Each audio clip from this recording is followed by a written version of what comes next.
अगर आप भी चाहते हैं बिट्टू मलंगिया इंटरटेनमेंट का ऑडियो वीडियो सबसे पहले आप तक पहुंचे, तो लाल बटन को दबाकर चैनल को सब्सक्राइब करें और बेल आइकन दबाना ना भूलें।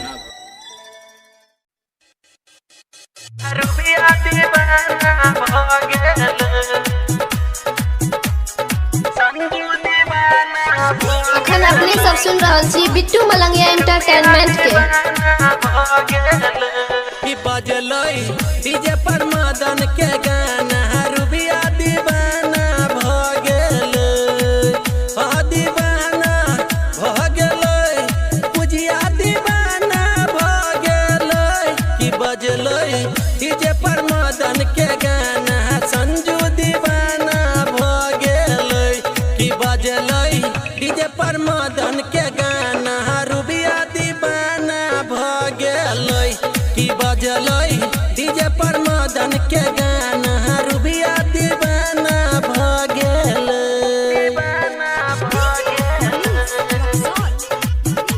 कि बजलई डीजे पर मदन के गाना रुबिया दीवाना भ गेल। Mix by Bittu Malangiya. कि केलको लभर छोड़ी तोहर फोन, तोहर मैया केलको रिटर्न गसन जू, मैया केलको रिटर्न। कि केलको लभर छोड़ी तोहर फोन, तोहर मैया केलको रिटर्न गरुबिया, मैया केलको रिटर्न। कि बजलई डीजे पर मदन के गाना पिंकी दीवाना भ गेल। कि बजलई डीजे पर मदन के गाना पुजिया दीवाना भ गेल।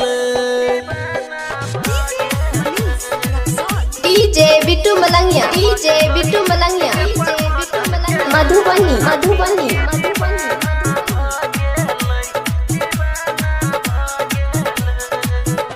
कि केने चलिए रुबिया से हम प्यार तू को दिलाइन कर गसन जू को दिलाइन कर।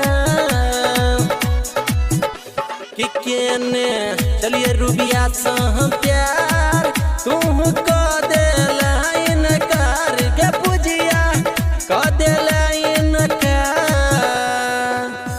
कि बजलई डीजे पर मदन के गाना रुबिया दीवाना भ गेल। कि बजलई डीजे पर मदन के गाना रुबिया दीवाना भ गेल।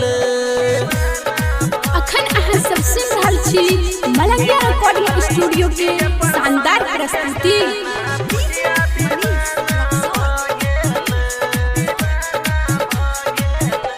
कि राइटर सुधीर प्रजापति कर अंबिका तू गलती गे रुबिया कर बरत गलती। कि कहो चंदन विमल रणजीत कर सनजू बराब गलती गे पुजिया कर बरत गलती। कि कहो मदन मधुबनिया रुबिया दीवाना भ गेल। कि बजलई डीजे पर मदन के गाना रुबिया दीवाना भ गेल। दीवाना भ गेल, पुजिया दीवाना भ गेल। कि बजलई डीजे पर मदन के गाना संजू दीवाना भ गेल। कि बजलई डीजे पर मदन के गाना रुबिया दीवाना भ गेल। कि बजलई डीजे पर मदन के गाना रुबिया दीवाना भ गेल। Presented by Bittu Malangiya entertainment.